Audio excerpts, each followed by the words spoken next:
Laymen's evangelical fellowship విశ్వాసమే విజయం. అనుదిన ధ్యానంలో అక్టోబర్ 15వ తారీఖు. దేవుని రాజ్యము. ఇదిగో దేవుని రాజ్యము మీ మధ్యనే ఉన్నది గనుక ఇదిగో ఇక్కడనని అదిగో అక్కడనని చెప్పే వీలు పడదు. లోకా సువార్త 17వ అధ్యాయం 21వ వచనం. దేవుని రాజ్యము మీ మధ్యను మీతోనూ ఉన్నది. దేవుని స్వభావమును పొందినప్పుడు మానవుడు తృప్తిపరచబడను. దేవుని కొరకైన ఆశ హృదయములో ఉంటుంది, అయినను ఆ కోరికను అణిచివేస్తాము. దేవుని రాజ్యము మీ యందు ఉంటే మీరు తృప్తిపరచబడతారు. దేవుని సత్యాలను ఆత్మ బయలుపరచును, దానిని ప్రాణము వివరించును. ఆ జ్ఞానమును క్రియాత్మకంగా శరీరము మార్చుతుంది. దేవుని రాజ్యము ఒక ధననిధి వలె ఉన్నదని యేసు చెప్పి, ఖరీదు ఎంత అయినా దానిని కొనుక్కోవాలి అని చెప్పాడు.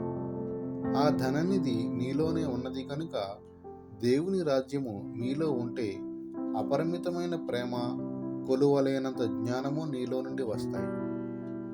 దేవుని రాజ్యమును ఆవగింజతో పోల్చాడు. అంత చిన్న విత్తనములో మహావృక్షము దాగి ఉన్నది. దేవుని రాజ్యము మనలో నివసించినట్లు చూచుకోవాలి. ఆత్మ, జీవము, శరీరము అను మూడింటిని కలిగి ఉన్నాము. జీవము సహజ కోరికలను శరీరముకు కలిగిస్తుంది. అయితే ఆత్మ సర్వశక్తిమంతుడైన దేవునిని అన్ని విషయాలలో కలిగి ఉంటుంది.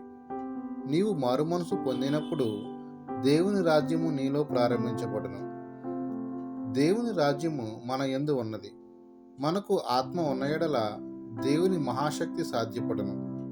ఆత్మ నడిపింపు వలన నేర్చుకుని శరీరాన్ని పరిపూర్ణ విధేయతలోనికి నడుపుట వలన మనము పరిపూర్ణలము కాగలము. క్రీస్తు మరణ పునరుద్ధానములను కేంద్రముగా కలిగిన సత్యము ప్రయోజనకరమగును. దేవుని రాజ్యము నీతోనే నిలిచి ఉండదు, అది విస్తరించును.